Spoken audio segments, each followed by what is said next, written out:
Jadi kali ini kita akan membahas tentang jenis-jenis soal topik di topik 1.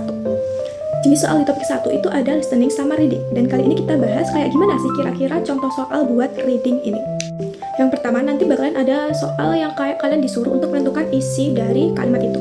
Jadi misalnya ada satu kalimat pendek dan kalian disuruh buat nebak apa topik dari kalimat yang sedang ditunjukkan.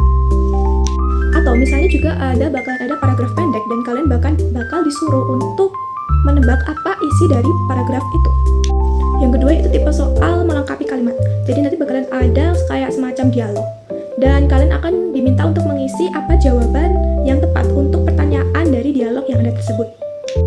Atau misalnya juga bakalan ada sebuah paragraf dan ada seperti kalimat yang hilang dan kalian bakalan disuruh untuk menebak kira-kira kalimat apa yang cocok untuk dimasukkan dalam paragraf itu. Yang ketiga, bakalan ada soal di mana akan ada sebuah gambar pengumuman atau informasi yang berupa gambar di soalnya itu dan kalian bakal ditanya mengenai info yang ada pada gambar tersebut.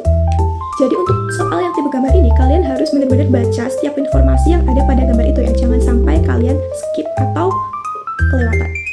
Yang keempat yaitu menjawab pertanyaan seputar paragraf. Jadi nanti bakalan ada kayak semacam paragraf dan kalian bakal ditanya tentang apa isi dari paragraf tersebut. Atau bisa juga kalian bakal disuruh untuk menentukan kalimat pilihan jawaban mana yang benar yang ada dalam paragraf tersebut.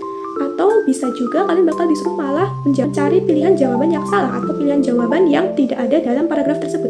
Jadi pastikan kalian memahami betul-betul isi dari paragraf yang ada pada soal ya. Dan yang kelima, mengurutkan kalimat acak.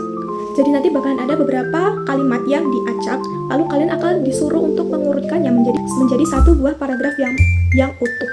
Jadi kalian harus bisa memahami apa makna, apa isi dari setiap kalimat yang ditampilkan dalam soal tersebut agar menjadi paragraf yang logis. Oke, jadi kalian udah punya gambaran kan tentang kayak gimana sih nanti soal topik itu, terutama yang bagian reading ini. Kalau misalnya kalian nggak tahu keseluruhan artinya itu nggak apa-apa guys, tapi yang penting inti kalimatnya kalian harus tahu ya. Dan kalian kalau mau punya gambaran seputar kayak gimana sih nanti bentuknya lembar soal dari tes topik itu, kalian bisa download itu di website online di Google. Kalian tuh bisa pakai website ini. Di website ini tuh udah lengkap dari soal listening, reading, sama bahkan kunci jawabannya juga. Jadi bisa buat kalian belajar soal-soal topik.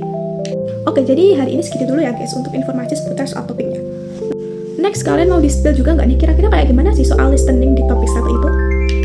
Buat kalian yang mau tes topik besok nih, semoga informasi tadi membantu ya, dan jangan lupa untuk belajar serta dibawa santai aja guys. Jangan lupa follow aku untuk informasi seputar topik atau bahasa Korea lainnya ya. Bye-bye.